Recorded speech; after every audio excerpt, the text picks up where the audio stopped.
Hello guys, आज मैं आपको कैप द सीरीज का एपिसोड 3 का सेकेंड पार्ट एक्सप्लेन करने वाली हूँ। तो बिना देर करे शुरू करते हैं आज के सेकेंड पार्ट को।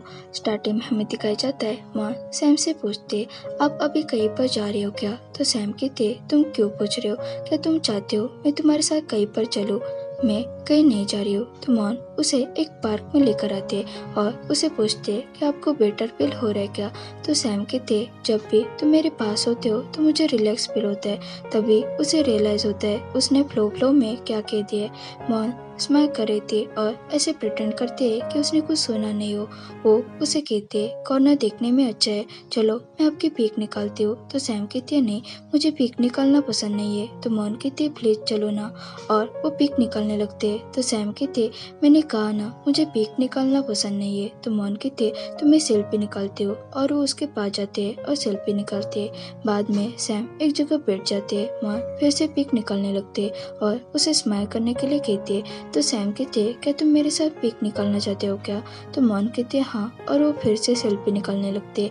पर सैम मॉन की तरफ देख रही थी। तो मॉन कहते, मेरे फेस पर कुछ लगा है क्या? तो सैम कहते, तुम्हारा फेस फेमिलियर लग रहा है, क्या हम इससे पहले कभी मिले क्या? तो मॉन कुछ कहने की कोशिश करते। तो सैम कहते, मुझे याद आया, मैंने तुम्हें बुटीक में देखा था। तुम्हारे पास लिमिटेड एडिशन था जो 5 मिलियन बात का था। मेरे लेने से पहले तुमने लिया। तो मॉन की थे, वो मैं डेफिनेटली नहीं थी क्योंकि मेरे पास इतने पैसे नहीं है। अगर होते तो मैं पहले घर लेती। तो सैम की थे, मैं भूल गई थी तुम पुअर हो। तो मॉन की थे, वो कौन हो सकते है? तो सैम की थे, शायद मेरी मेमोरीज मिक्सअप हो गई है। और वो वहाँ से चली जाती है। तो मॉन उदास होते है और मन में कहती है, लेडीज है मुझे भूल गई है। वो दोनों साथ में जा रहे थे। सैम कहते, अभी हमें घर जाना चाहिए और मुझे पिक सेंड करना मत भूलना। तो मॉन कहते, हाँ। और उसे बाय बोलकर वहाँ से चले जाते। सैम उसे जाते हुए देखकर स्माइल करने लगते। नेक्स्ट डे सैम अपने ग्रैंड मदर के साथ कहीं पर जा रही थी। सैम कहते, मैं सॉन्ग को मिस कर रही हूँ। तो ग्रैंड मदर कहते, और ये कितनी बुरी बात है कि मैंने जो उसके लिए लड़का चूज किया था उसे छोड़कर वो किसी और के साथ जाने वाली थी। तो उसकी लाइफ ऐसे खराब नहीं होती। अगर उसने मेरी बात मान ली होती तो आज वो तुम्हारे जैसे हैप्पी होती। हमें फ्लैशबैक दिखाया जाता है। सैम कहीं पर जा रही थी तो उसकी ग्रैंडमदर कहती है, तुम कहाँ जा रहे हो और तुमने इतने अच्छे कपड़े क्यों पहने हैं? क्या तुमने कहीं पर जाने का प्लान किया है क्या? तो सॉन्ग कहती है, मैं बस आपसे परमिशन लेने के लिए ही आ रही थी कि सैम को मेरे साथ बाहर लेकर जा सकती हो क्या, क्योंकि वो जो राइटिंग कर रही है उसके लिए उसे बुक्स की जरूरत है। तो ग्रैंड मदर कहती है, ठीक है। सॉन्ग और सैम वहाँ से जाने लगते हैं। तो ग्रैंड मदर कहती है, मुझे तुमसे कुछ पूछना है। तुम ग्रेजुएट हो गई हो और तुम्हारे पास जॉब भी है, तो तुमने आगे क्या सोचा है, क्योंकि यही सही टाइम है तुम्हारी फैमिली बनाने का। तो सॉन्ग कहते, हाँ मुझे पता है। तो ग्रैंड मदर पूछते, तो क्या ऐसा कोई है जो तुम्हारे बहुत ही क्लोज है? तो सॉन्ग कहते, नहीं ऐसा कोई नहीं, और मैं अभी अपने वर्क पर फोकस कर रही हूँ तो मैं बाकी किसी पर भी ध्यान नहीं देती।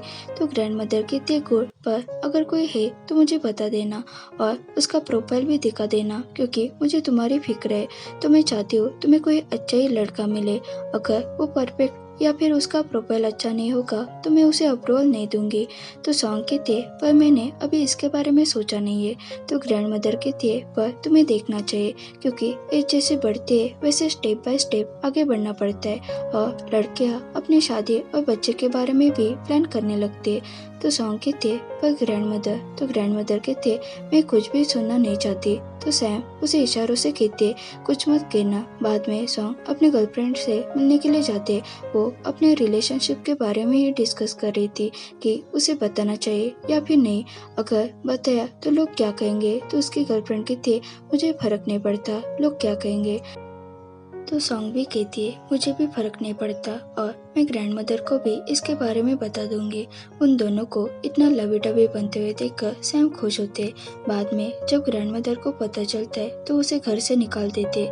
जब सॉन्ग घर से जा रही थी तभी उसका एक्सीडेंट हो जाता है, वही उसकी डेथ हो जाती है। सैम और ग्रैंड मदर उसके पिक को देखकर रो रही थी। फ्लैशबैक खत्म होता है। ग्रैंड मदर कहती है, सैम तुम ऐसा मत करना, जैसा मैं कहूँगी वैसे ही करना।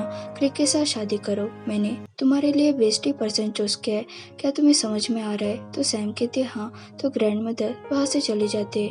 या सबको कह रही थी मैं लेडी सैम के सामने कैसे जाऊंगी।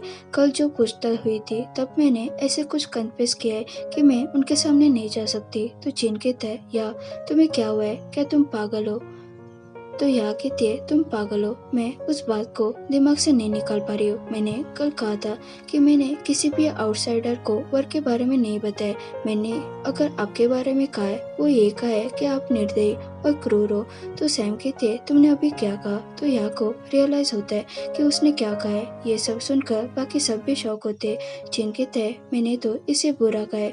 जब मैं लेडी सैम के केबिन में गया था तो मैंने कहा कि मैंने किसी को भी सीक्रेट्स नहीं बताए, पर मैंने बस मेरे फ्रेंड को यही कहा है कि मेरी बॉस हिटलर है और वो एम्प्लॉयज को बिना रीजन के निकाल देती है। तो सैम उसे गुस्से से दिखने लगती है। एचआर कहते हैं मुझे तो वो यहाँ से निकाल ही देगी, क्योंकि कल जब मैं उनके केबिन में थी तो मैंने कहा कि मैंने वीडियो में बोला था मिस्टर क्रिक लेडी बॉस के बॉयफ्रेंड बिल्कुल नहीं जचते, वो सिर्फ मेरे हैं, उनकी सिर्फ मेरे साथ ही शादी होगी और अगर आप उन्हें लवर मानते तो ये अनफेयर है। पर मैंने ये सिर्फ ड्रंक होके कहा था, मैंने जानबूझकर नहीं कहा था। तो लेडी सैम कहते हैं पर मैंने वो क्लिप नहीं देखी, तुम किस क्लिप के बारे में कह रहे हो।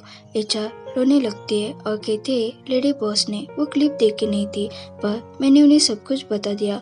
तो अकाउंटेंट कहते हैं मैंने भी मिस्टेक की है और वो मुझे भी फायर कर देगी, सिर्फ मेड आंटी ही अब बच गई है। तो मेड आंटी कहती है ऐसा कुछ नहीं, वो मुझे भी यहाँ से निकाल देगी। तो सब शौक होते हैं। तो यहाँ कहते हैं तो अब हम क्या करेंगे। तो चेन कहता है यहाँ सिर्फ एक ही ऐसा पर्सन है जिसे किसी भी बात की चिंता नहीं है। चेन मॉन की तरफ इशारा करता है तो सब उसी को देखने लगते हैं।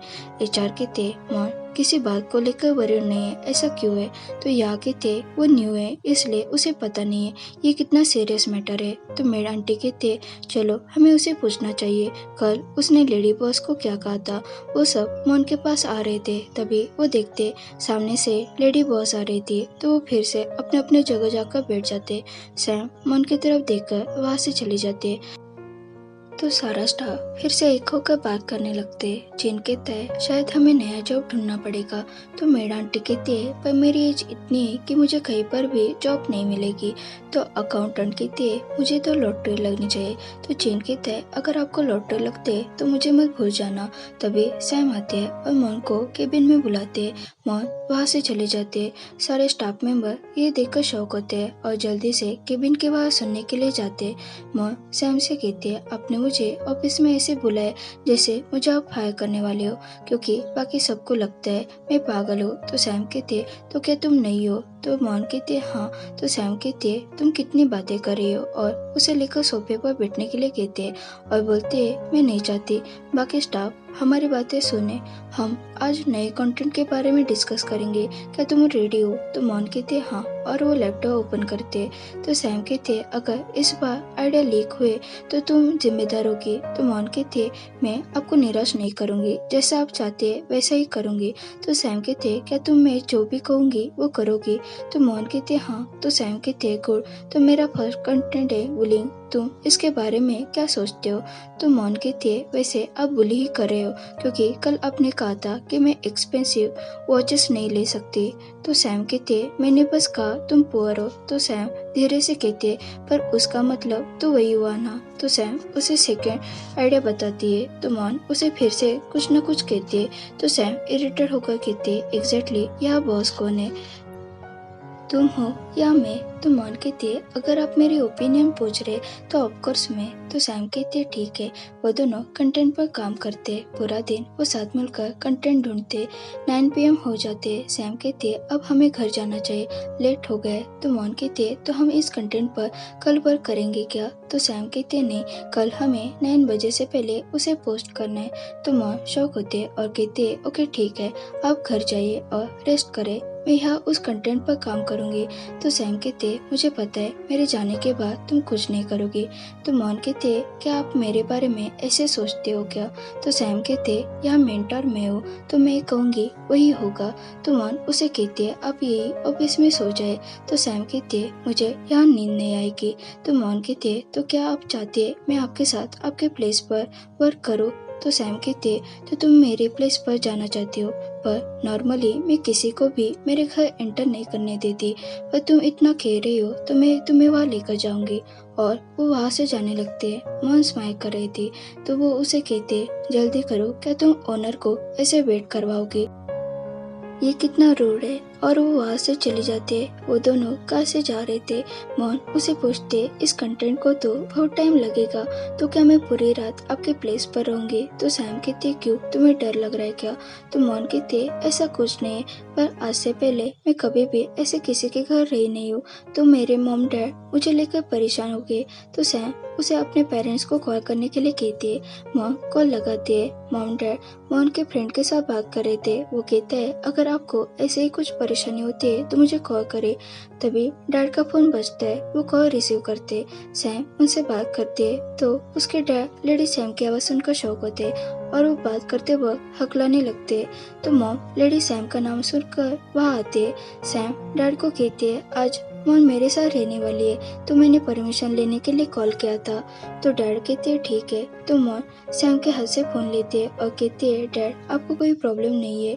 तो डैड कहते हैं नहीं। सैम कहते हैं अर्जेंट वर्क के कारण मुझे मोहन की हेल्प लगेगी, तो आज मेरे साथ रहने वाली है। तो डैड कहते हैं ठीक है, मेरी परमिशन है, मेरे लिए तो ये खुशी की बात है। तो सैम कहते हैं कैसे। तो डैड कहते हैं क्योंकि मोहन आपको एडमायर करते हैं और वो हर टाइम आपकी ही बातें करते हैं। वो आपको बहुत पसंद करते हैं, वो आपकी बहुत बड़ी फैन है। तो मॉम भी कहती है मेरे पास फोन दीजिए। तो मॉम जल्दी से कॉल कट कर देती है। तो मॉम सैड होती है। सैम मॉम से कहती है तुम मेरे हाथ से फोन कैसे छीन सकते हो और तुम मेरे फैन हो क्या। तो मॉम को ये सुनकर अनकंफर्टेबल फील होता है और वो ब्लश करने लगते हैं। ओके गाइज, यहाँ हमारा एपिसोड 3 का सेकेंड पार्ट खत्म होता है। अगर आपको ये वीडियो पसंद आया हो तो इसे जरूर लाइक शेयर और कमेंट करें, और चैनल पर न्यू हो तो जरूर सब्सक्राइब करें। Thanks for watching.